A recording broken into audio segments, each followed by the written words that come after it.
Imana yongera kugarura ibyakuweho. Mbega ukuntu dukwiriye kubitekerezaho cyane bavandimwe. Hari icyo dukwiye kwibaza nshuti yanjye ndetse tukagitindaho, cyahuje abantu babiri, ubona Herode na Pilato busura kubw'urupfu rwa Yesu, bataravugaga rumwe, bakaba inshuti ataruko bihamya, ubwo kugira ngo umugambi wo kwica Yesu ugerweho. Tekereza nawe wihuza kw'Imana ebyiri zitizera kimwe zihuje umugambi, byanze bikunze hari ubutumwa bugomba gucecekwa. Tugiye kureba icyigisho kivuga ibyerekeranye n'aho isi igeze igera ku iherezo ryayo, kandi muri iki cyigisho ndi bubabwire ibyerekeranye n'inyamaswa enye ziteye ubwoba. Ndi bunababwire hari ibice bitatu ngiye kugerageza guhuza byanditse muri Bibiliya. Birabasaba ko ubwenge bwanyu namwe muba buzamutse ngo mwumve aho ibyo bice bitatu bihurira, dore ko nababwiye yuko ikintu kitarasohora cyitwa ubuhanuzi, iyo kirimo gisohora bacyita ibyaduka, iyo kirangije gusohora cyitwa amateka. Ibi tugiye kureba ni amateka y'ibyabaye amwe, ariko ibindi ni ubuhanuzi bw'ibitaraba dutegereje ko bizasohora. Iyo turebye mu gitabo cy'umuhanuzi Daniyeli tuhasanga iki? Mu gice cya kabiri no mu gice cya karindwi no mu cya munani tuhasanga ibintu bivuga ikintu kimwe, ariko mu gice cya kabiri tuhabona inzozi umwami Nebukadinezari yarose. Izo nzozi ni Imana yamuteye kuzirota, ikindi yamuteye nuko yamuteye kuzibagirwa, ikindi yamuteye nuko yamushyizemo umutima wo kutazaryama ngo arye bigere mu nda ataramenya icyo zivuga.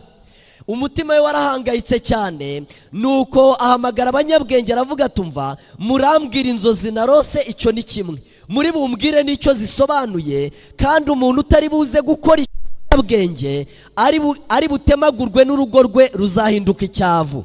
Maze abanyabwenge baramubwira bati databuja umwami, ibyo bintu tubaza birakomeye, nta muntu wo ku isi wigeze abibaza abantu, cyakora wowe uratubwira inzozi warose, natwe turakoresha ubwenge bwacu turakubwira icyo izo nzozi zigenza gute zisobanura.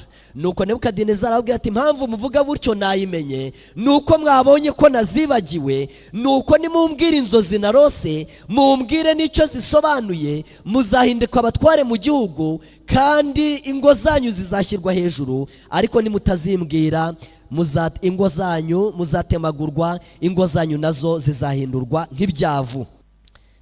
Muri Daniyeli igice cya kabiri, reka mwumve uko izo nzozi zari zimeze, tuze duhuze n'igice cya karindwi, turanahuza n'igice cya munani, twumve icyo izo nzozi zavugaga.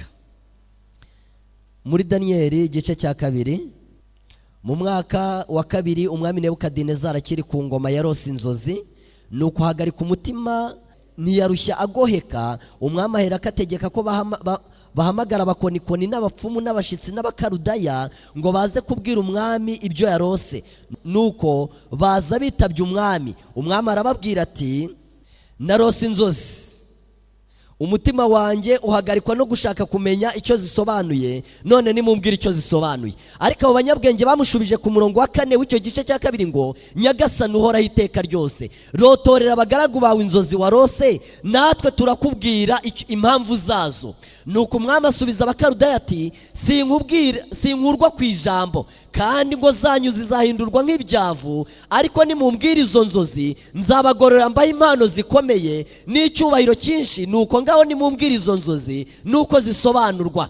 Nuko abakarudaya basubiza imbere y'umwami icyarimwe bati nta muntu n'umwe wo mu isi wabasha kumenyesha umwami iryo jambo, kuko nta mwami cyangwa umutware cyangwa umutegeka wigeze gusobanuza umukonikoni wese cyangwa umupfumu cyangwa umukarudaya wese bene iryo jambo, kandi nta wundi wabasha kwerekana icyo umwami yabajije keretse imana zitabana n'abafite umubiri. Ayo magambo ni abanyabwenge bashubije Nebukadinezari, baramubwira bati cyakora uri buturotorera ibyo warose, maze natwe tukubwire ibyo warose bisobanura. igihe rero bavugaga yuko bagiye gupfa, bagiye guhamagara uwo bita Daniyeli, nawe wari umwe mu banyabwenge, ngo yumve iteka uwitwa umunyabwenge wese yaciriweho. Nuko Daniyeli afata igihe cyo gusenga no kwinginga Imana ngo imusobanurire inzozi umwami Nebukadinezari yari yarose. Kandi icyo yari yarose cyari iki? Cyari igishushanyo giteye ubwoba kigizwe n'ubutare bune butandukanye. Icyo rero ubwo buhanuzi bwavugaga ni iki? Igihe Daniyeli yari amaze gusenga, Imana imaze kumusobanurira inzozi umwami yarose, yaraje abwira umwami atumva mwami, inzozi warose n'ibyo bisobanura ngibi. Umutwe w'izahabu wabonye uvuga ubwami bwawe bw'i Babuloni, kandi igituza n'amaboko by'ifeza wabonye bivuga ubwami bwa kabiri buzayobora isi busimbuye ubwawe, nubwo bahita ubw'Abamedi n'Abaperesi. Inda n'ibibero by'umuringa wabonye bivuga ubwami bwa gatatu buzayobora isi, bwari ubw'Abagiriki. Kandi amaguru y'ibyuma wabonye avuga ubwami buzayobora isi ku nshuro ya kane, bwitwa ubw'Abaroma. Ibyo bintu Nebukadinezari yarose bifite aho bihuriye n'izindi nzozi nanone uwo bita Daniyeli yarose mu gice cya 7 cya Daniyeli, aho yabonye nawe inyamaswa enye zidasangiye ubwoko ziva mu nyanja. Igihe imiyaga yo mu ijuru yari ihuhiye mu nyanja, havuyemo inyamaswa enye zidasangiye ubwoko, kandi ya mbere yasaga n'intare ifite amababa nk'ay'igisiga. Nuko Daniyeli ayihanga amaso kugeza igihe amababa yayishikurijweho, igahagarara ku isi imeze nk'umuntu yemye. Iyo nyamaswa yakurikiwe n'indi nyamaswa ya kabiri yitwa idubu, yari itambitse imbavu 3 mu mikaka yayo. Barayibwira bati byuka uconshomera inyama nyinshi. Inyamaswa ya gatatu yasaga n'ingwe, kandi iyo nyamaswa yari ifite nayo amababa nk'ay'igisiga, ariko kandi yari ifite imitwe 4. Inyamaswa ya kane yari inyamaswa itagira ibara, itagira n'izina, icyakora yari ifite amahembe 10, kandi yari ifite imikaka y'ibyuma, yasiribangaga ibintu ikabimenagura, ibisigaye ikabisiribangisha amajanja yayo. Yari itandukanye n'izindi nyamaswa zose zayibanjirije, kandi iyo nyamaswa mu mahembe 10 yayo hamezemo irindi ritoya. Reka mwumve icyo byavugaga. Muri 538 ari naho ingoma y'i Babuloni yahangutse, harimo hayobora umwami nyine bita Berushazari w'i Babuloni, kuwo bita umwuzukuru wa Nebukadinezari. Igihe rero ingoma yari irimo iyobora kandi ishyushye, icyo kiganza cyandikaga amagambo yari yanditse mu kinyaramaya, yaravugaga ngo meni tekeni ufarisine, byavuga ngo Imana ibazima imyaka ubaze ku ngoma, isanga igomba kwishyiraho iherezo, kuko wapimwa ukagenza ute, ukagaragara kudashyitse. Amagambo yasomwe Daniyeli akayasobanura, yayasobanuye ngo ingabo z'uwo bita Kuro n'uwo bita Dariyo zihagaze mu iyo nzu. Ingoma y'i Babuloni yari ihangutse, kandi hari hatangiye ingoma yabo bita Abamedi n'Abaperesi. Reka mbabwire ikintu gitangaje. Nebukadinezari maze kurota igishushanyo kigizwe n'ubutare bune, bakamusobanura yuko umutwe ugereranya ubwami bwe, ariko kandi ko buzasimburwa n'ubundi bwami kugira ngo abihakane. Mu gice cya 3 yakoze igishushanyo gisa n'icyo yarose, ariko cyo ntabwo yagihaye ubutare bune, ahubwo cyose yagihinduye izahabu. Burya ngo yaravuze ngo ingoma yanjye izahoraho byiteka, mwabivuze mubibonye nabi. Nguwo umutwe w'izahabu, igituza n'amaboko by'ifeza, inda n'ibibero by'umuringa, amaguru y'ibyuma, ibirenge by'ibyuma bivanze n'ibumba. Reka rero murebe inyamaswa enye. Hari yasaga ni muri iyo nyanja havamo inyamaswa enye zidasangiye ubwoko. Inyamaswa ya mbere yasaga n'ingwe n'intare. Izo nyamaswa nini uko ari enye nibo bami 4 bazaduka mu isi. Wa mutwe w'izahabu wabonye muri Daniyeli igice cya 2:38, Daniyeli atangiye gusobanurira Nebukadinezari, yaramubwiye ku murongo wa 38 ngo wa mutwe w'izahabu wabonye uvuga ubwami bw'i Babuloni ubwamuhagarariye. Kandi nanone muri Daniyeli igice cya 7 umurongo wa 4 mu nyamaswa Daniyeli yarose, yarabwiye ngo iya mbere asaga n'intare ifite amababa nk'ay'ikizu, nkomeza kwitegereza kugeza hayo mababa ayishikurijweho, igahagarikwa ku isi, ihagarika amaguru yemye nk'umuntu, kandi habwa umutima nk'uw'umuntu. Umutwe w'izahabu ndetse n'inyamaswa ya mbere mu nyamaswa enye byose bivuga ubwami bumwe bw'i Babuloni, bwatangiye kuyobora isi muri 605 bukageza muri 539, maze ingoma y'igihangange y'i Babuloni igahanguka, Abamedi n'Abaperesi bakicara ku ntebe. byagenze bite rero? Ku itariki 3 z'Ukwakira muri 539, igihe Berushazari n'abo yari yatumiye bari mu birori, barimo banezerwa banywesha ibikombe sekuru yanyazi Babuloni, yanyazi Yerusalemu, babonye icyo kiganza cyubatse. Kandi Babuloni yari yubatse kuriya, ikorotiriye yose, inyurwamo n'umugezi bita Ufurati. Uwo mugezi niwo bita Kuro na Dariyo bayobeje, maze aho amazi yanyuraga barahanyura. Igihe abandi bari mu birori basinze, ingabo za Kuro na Dariyo zageze mu iyo nzu, kandi ayo magambo Daniyeli yayasobanuye ku itariki 3 z'Ukwakira muri 539, uwo bita Kuro ahagazaho. Reka mwumve uko byagenze. Ngizi ingabo za Kuro zigiye gutikiza ubwami bwabo bita Babuloni.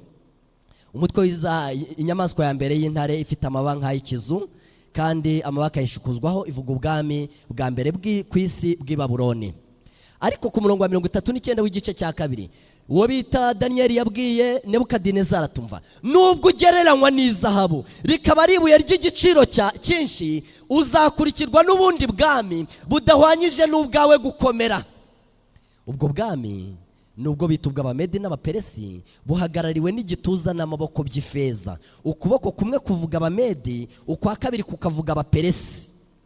Ariko reka twumve icyo bavuze mu gice cya 7 ku ngoma yabo bita Abamedi n'Abaperesi. Baravuze mu gice cya 7 ngo, Daniyeli igice cya 7 umurongo wa 5, ndongera mbona indi nyamaswa ya kabiri isa n'idubu yegutse uruhande rumwe, kandi yari itambitse imvave 3 mu mikaka yayo. Barayibwira bati, byuka uconshomera inyama nyinshi. Abamedi n'Abaperesi banditse ahantu 3 muri Bibiliya. Muri Daniyeli igice cya 2 aho bagereranywa n'igituza n'amaboko by'ifeza, aho ukuboko kumwe kuvuga Abamedi, kwa kabiri kukavuga Abaperesi. Kandi banditse muri Daniyeli igice cya 7 aho bavuga inyamaswa ya kabiri yegutse uruhande rumwe y'idubu. Uruhande rumwe ruvuga Abamedi ari narwo Abaperesi ari narwo rwegutse, uruhande rundi rukavuga Abamedi ari rwo rutegutse. Impamvu uruhande rw'Abaperesi ari rwo rwegutse nuko umwami bita Kuro yakomokaga mu Baperesi, ariko umugaba w'ingabo bita Dariyo yakomokaga mu Bamedi. Igihe Kuro yari amaze gupfa, Dariyo niwe waje kwicara ku ntebe arayobora. Dariyo nawe yaje gupfa asimburwa n'uwo bita Hasuwerusi. Mu gihe cyabo bita ba Esiteri, murabizi ko bari mu bunyage no mu bubata bw'Abamedi n'Abaperesi, ariko Hasuwerusi nawe yaje gupfa asimburwa n'uwo bita Aritazerusi. Ku ngoma y'uwo bita Aritazerusi nibwo Abisirayeli bari baranyezwe barajyanye mu bubata, baje gusubira iwabo. Itegeko ritanzwe n'uwo bita Aritazerusi w'Umumedi n'Umuperesi. Igituza n'amaboko by'ifeza n'inyamaswa ya kabiri yitwa idubu yegutse uruhande rumwe, bivuga ikintu kimwe, bivuga ingoma yabo bita Abamedi n'Abaperesi. Kweguka uruhande rumwe ruvuga Abamedi, urwa kabiri rukavuga Abaperesi. Ukuboko kumwe kuvuga Abamedi, ukwa kabiri kukavuga Abaperesi. Kandi iyi nyamaswa ngo yari itambitse imbave 3 mu mikaka yayo, bivuga ibihugu 3 Abamedi n'Abaperesi bafashe. Kimwe bakita Libiya, ikindi bakita Egiputa, ikindi bakita Babuloni. Niyo migi yari ikomeye ku isi mu icyo gihe. Reka mwumva ahandi ubwami bw'Abamedi n'Abaperesi bwanditse ha 3. Ingoma y'Abamedi n'Abaperesi yanditse ahantu 3 muri Bibiliya. Muri Daniyeli igice cya 2 igituza n'amaboko by'ifeza, muri Daniyeli igice cya 7 idubu yegutse uruhande rumwe, no muri Daniyeli igice cya 8. Reka mwumve. Mu mwaka wa 3 umwami Berushazari ari ku ngoma, jewe Daniyeli neretswe ibyikurikira ibyo neretswe ubwa mbere. Nkerekwe ibyo nagira ngo ndi ibwami Shushani mu gihugu cya Elamu, ariko ubwo nabyerekwaga nari ku ruzi Urayi. Nubu y'amaso mbona imfizi y'intama ifite amahembe 2, rimwe ryasumbaga irindi, kandi rirerire niryo ryaherukaga kumera. Iyi mfizi y'intama y'amahembe 2 ivuga ubwami bw'Abamedi n'Abaperesi. Ihembe rimwe rivuga Abamedi, rya kabiri kavuga Abaperesi. Irirerire rero rivuga Abaperesi kuko aribo bakomokagamo umwami. No kuvuga ngo Abamedi n'Abaperesi bayoboye isi guhera muri 539, baragenda bageza muri 331. Ingoma y'Abamedi n'Abaperesi irahanguka. Haza ubwami rero bwa 3 bwayoboye isi, bwanditse muri Daniyeli igice cya 2 umurongo wa 9. Kandi hazaba ubundi bwami bwa 3 bw'imiringa butegeka isi yose. Daniyeli igice cya 7 umurongo wa 6. Hanyuma y'ibyo mbona indi nyamaswa isa n'ingwe, iyo nayo ni ya 3 nkuko buriya bwami nabwo ari ubwa 3. Ku mugongo wayo yari ifite amababa 4 asa n'ay'igisiga. Hanyuma y'ibyo mbona indi nyamaswa asa n'ay'igisiga, kandi yari ifite imitwe 4 ihabwa ubutwari. Ubwo rero ni ubwami bwabo bita Abagiriki. bwayoboye isi. Iyo ngwe ifite imitwe ine n'amababa nk'ay'igisiga ivuga ubwami bw'abo bita abagiriki, ndetse inda n'ibibero by'umuringa ku gishushanyo nabyo bivuga ubwami bw'abagiriki. Ariko reka dusome nanone ubwami bw'abagiriki muri Daniyeli igice cya 8. Igice cya 8 uvuye kuri ya mfizi y'intama nari mbabwereka mwumve itungo rindi rikurikiraho. Igice cya 8 umurongo wa 5. Nkibyitegereza mbona haje isekurume y'ihene. Yaramaze kubona imfizi y'intama y'amahembe 2, rimwe risumba irindi kandi rirerire ari ryo riheruka kumera. Amaze kubona iyo mfizi y'intama y'amahembe 2, reka mwumve icyo yabonye kindi.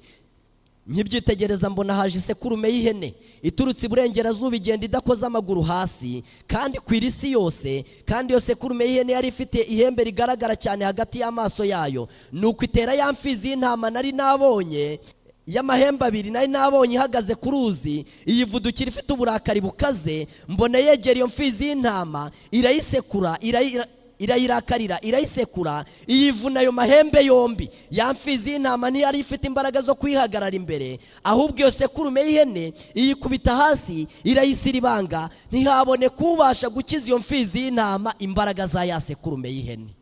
Abantu bamwe ubu ndimo ndavuga ururimi rutumvikana. Kera iwacu hari igihe habaga havuyemo ibintu byose haba hagiye kujyamo amakuru mu gifaransa, bakatubwira bati ngaho ni muzimye radio amabuye arashirira ubusa. Ngo amabuye arashirira ubusa, ariko ntabwo amabuye abashirira ubusa. Reka mbabwire ibintu bibiri byanditse muri Daniyeli igice cya 8.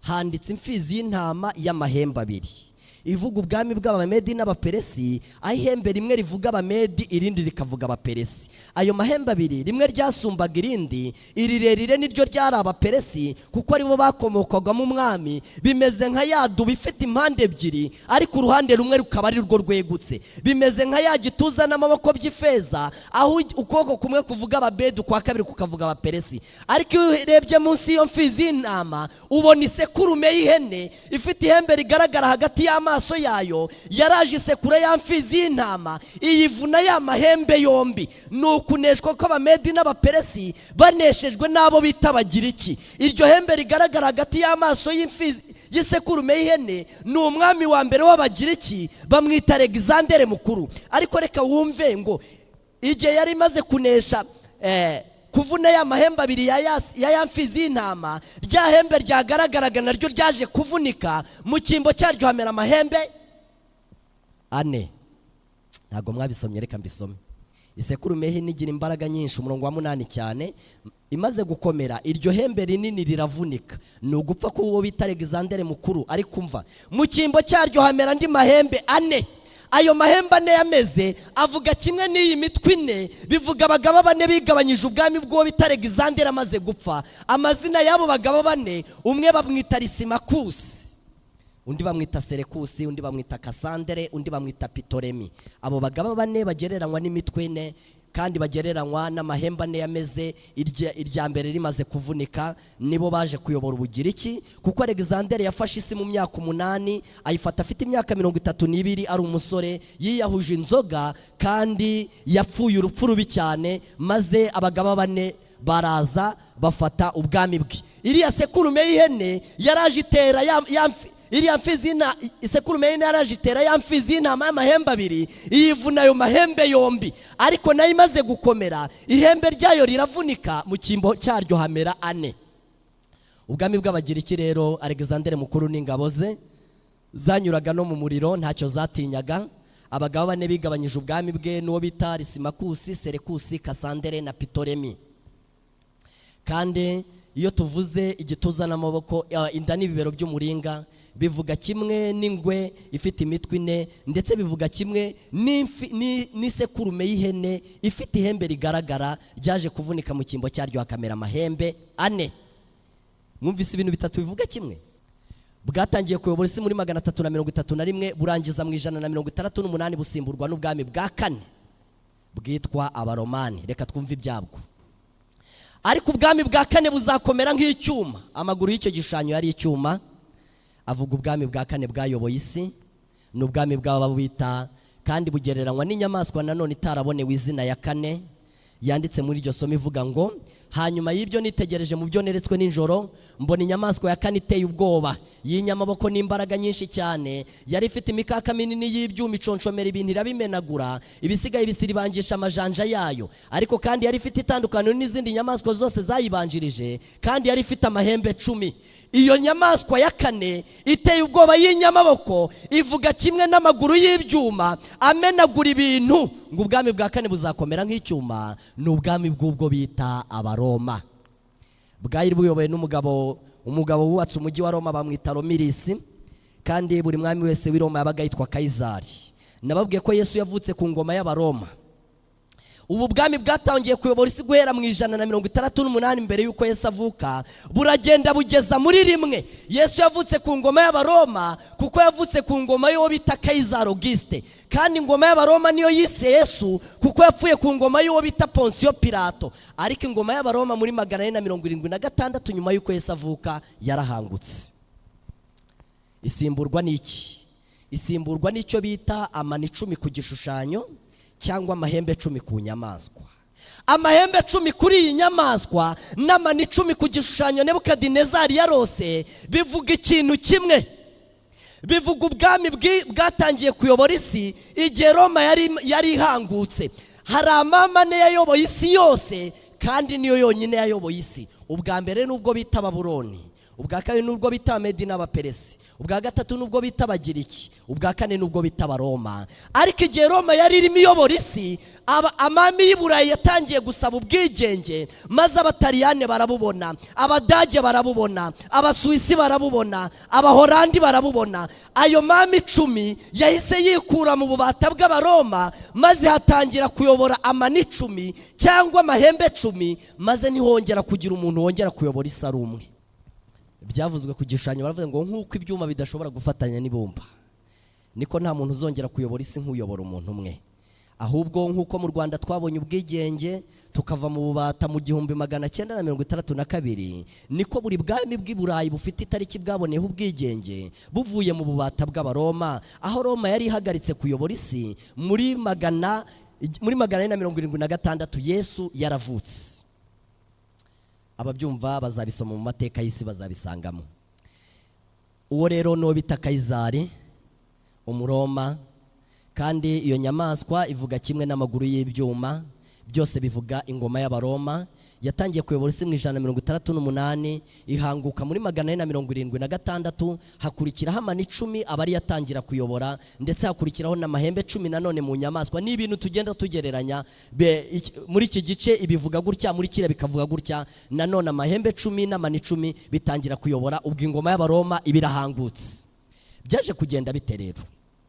Kandi nk'uko abonye ibirenge n'amano ari igice kibumba cy'umubumbyi n'igice cy'ibyuma, niko ubwo bwoko buzigabanyamo, kandi niko bazivanga n'urubyaro rw'abantu ariko ntibazafatana, nk'uko ibyuma bitavanga n'ibumba.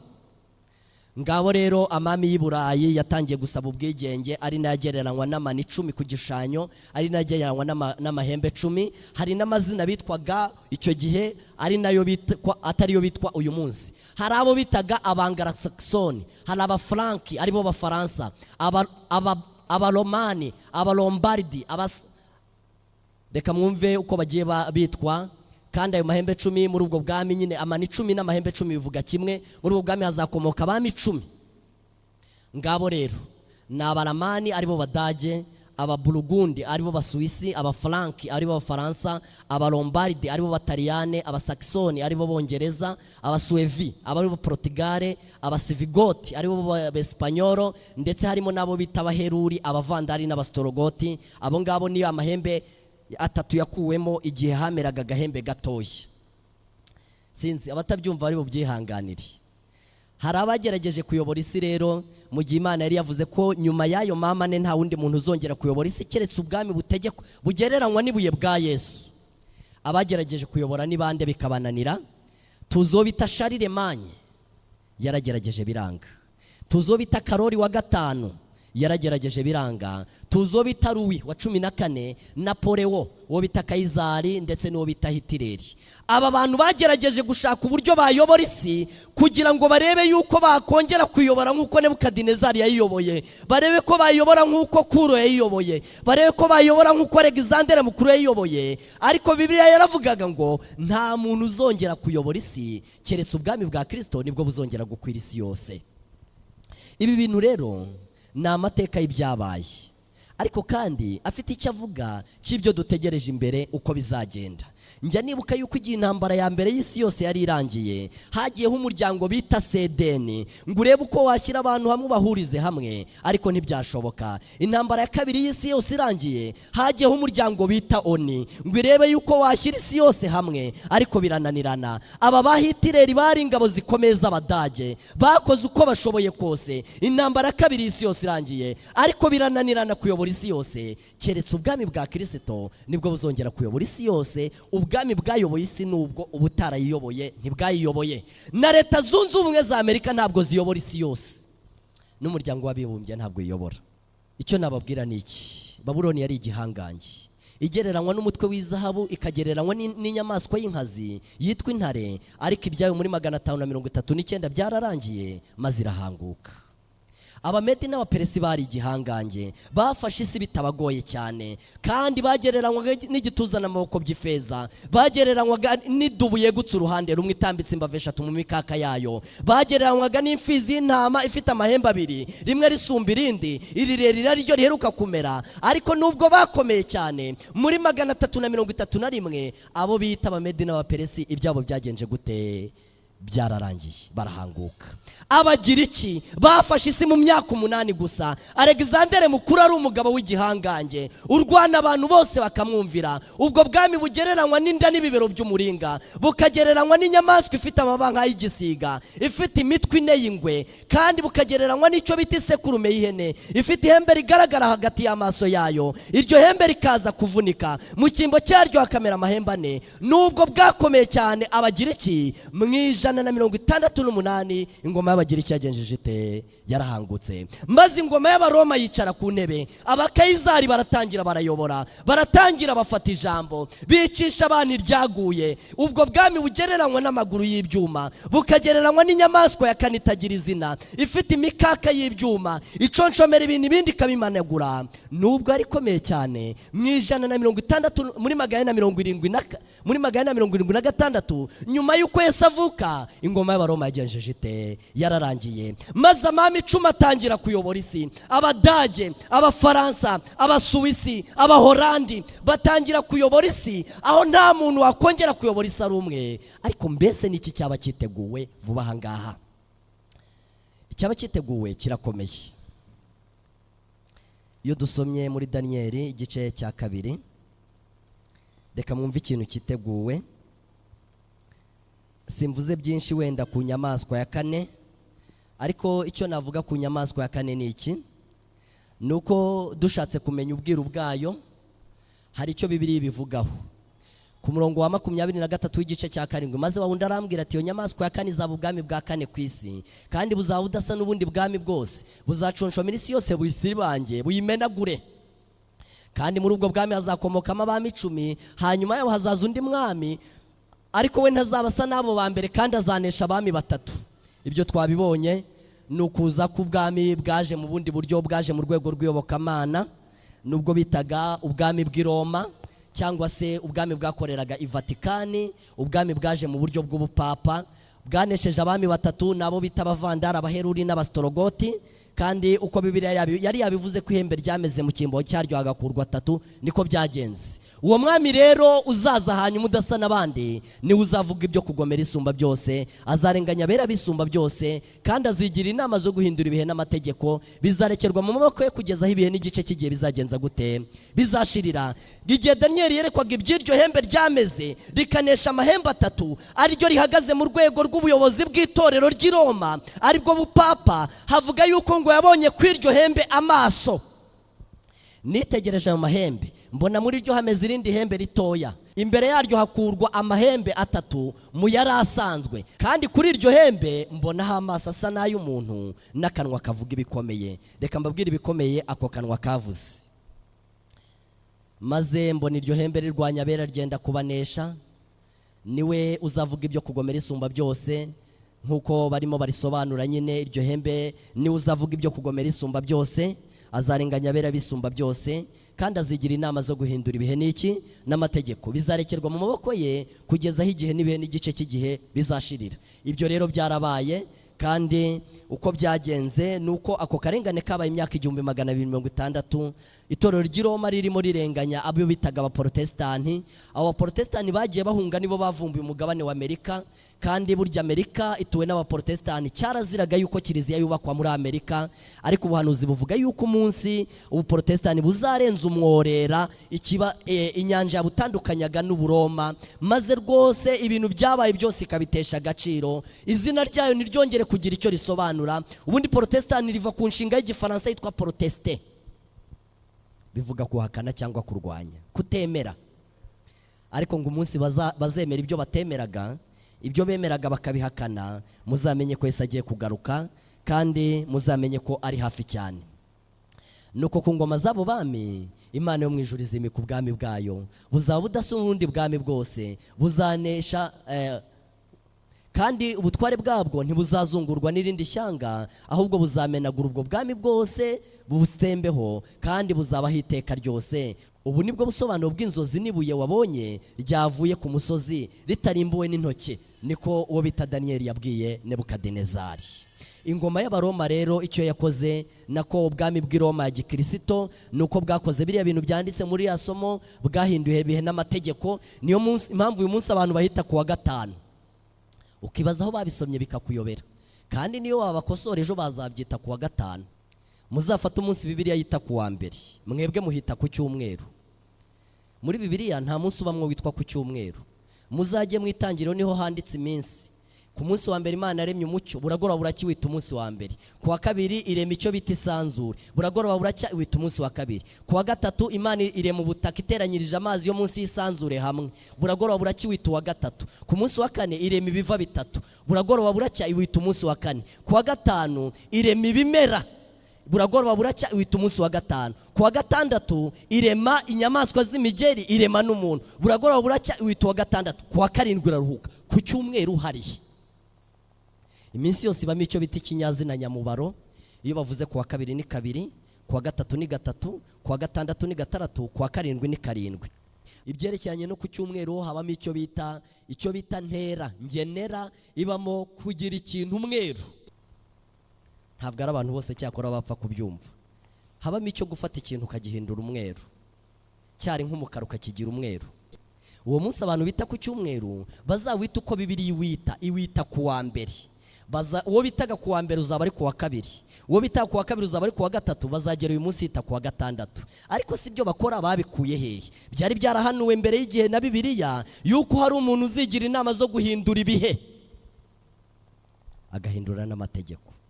Ubu n'amategeko yarahinduwe n'ibihe byarahinduwe, ariko reka dubitegereze ubwo ari iby'Imana bahinduye. Wa mugani zirwanirira, ntawe ufite umwanya wo kwirwanirira, ni Imana izirwanirira.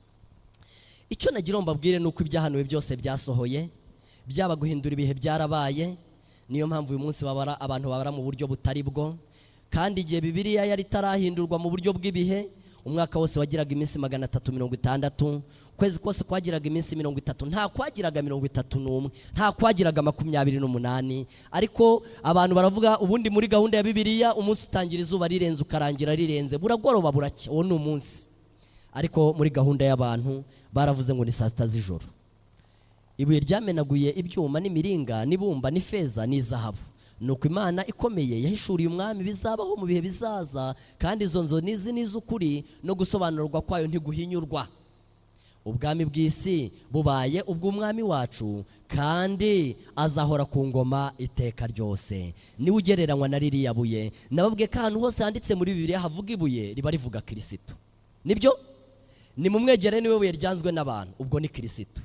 Igihe uwo bita Dawidi yararimo arwana na Goliyati, yafashe ikirere agishyiramo ibuye. Burya ntabwo ikirere aricyo cyishe Goliyati, ahubwo ibuye niryo ryishe nde? icyo kirere cyari gihagarariye Dawidi, cyari gihagaze mu mwanya wa Dawidi.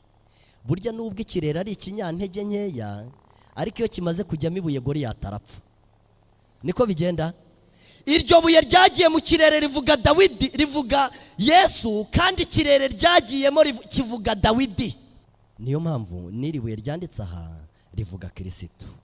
Ndetse Yesu yigeze avuga amagambo akomeye igihe yari arimo avuga umugani w'abantu bimye shebuja uruzabibu rwe. Yababwiye amagambo akomeye ati, nuko umuntu uzagwira iryo buye rizamumenagura, ariko uw'iryo buye wese rizagwira rizamusya rimugira ivu. Yesu agiye kuzagaruka ameze nk'ibuye rigiye kuzagwira igishushanyo. Ntabwo rizagwira igishushanyo gusa, ahubwo rizagwira n'abandi bantu ribahindura ivu, nk'uko ryagwiriye igishushanyo kigahinduka ivu ndetse kigatumuka. Iryo somo rivuga ngo uzagwira iryo buye nibyo byiza, kuko yamenagurika imico ye mibi, ariko atarigwira iryo buye ryo ryazamugwira nk'uko ryagwiriye igishushanyo rikamuhindura ivu.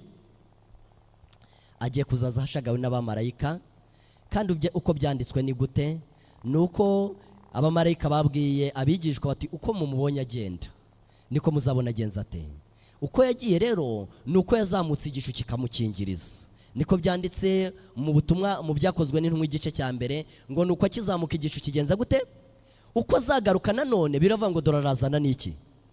Kuko uko yagiye ariko azagaruka, niba yaragiye ibicu bikamukingiriza, nazagaruka azagarukana n'ibicu. Uko bizagenda rero nguku nuko ibyanditswe bitubwira neza yuko igihe Yesu yarashinguye ikirenge mu isi agiye mu ijuru, ngo abamarayika bose bari bavuye mu ijuru baje kumwakira. Nibyo bigereranywa n'igicu cyamukingirije, ngo kandi igihe azagaruka n'ubundi ngo azaza abamarayika bose bashije mu ijuru baje gutwara umugeni, nicyo gicu azazana nacyo.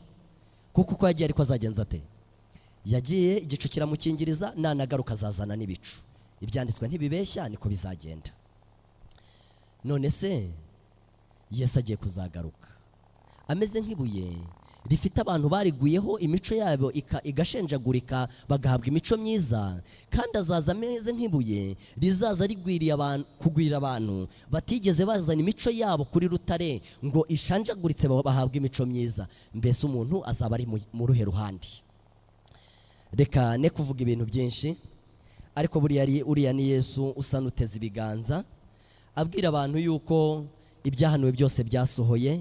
Ingoma y'Abaroma yarahangutse, iy'Abamedi n'Abaperesi yarahangutse, iy'Abagiriki yarahangutse, iy'Ibabuloni yarahangutse. Uyu munsi tugeze ku mano y'igishushanyo, ndetse uyu munsi tugeze ku nyamaswa enye ariko ku mutwe wayo aho harimo hayobora amahembe 10. Tugeze no ku birenge by'igishushanyo aho harimo hayobora amani 10, aho nta muntu wakongera kuyobora isi yose nk'uyobora umuntu umwe, aho dutegereje Kristo kagiye kuzagaruka maze iryo buye rigakubita ku birenge. Kuko bizasanga Ibabuloni yarahangutse, buzasanga Abamedi n'Abaperesi byararangiye, buzasanga Abagiriki byararangiye, buzasanga Abaromani byararangiye, bizasanga hari ingoma yo ku birenge. Niyo mpamvu iryo buye ryakubise ku birenge by'icyo gishushanyo.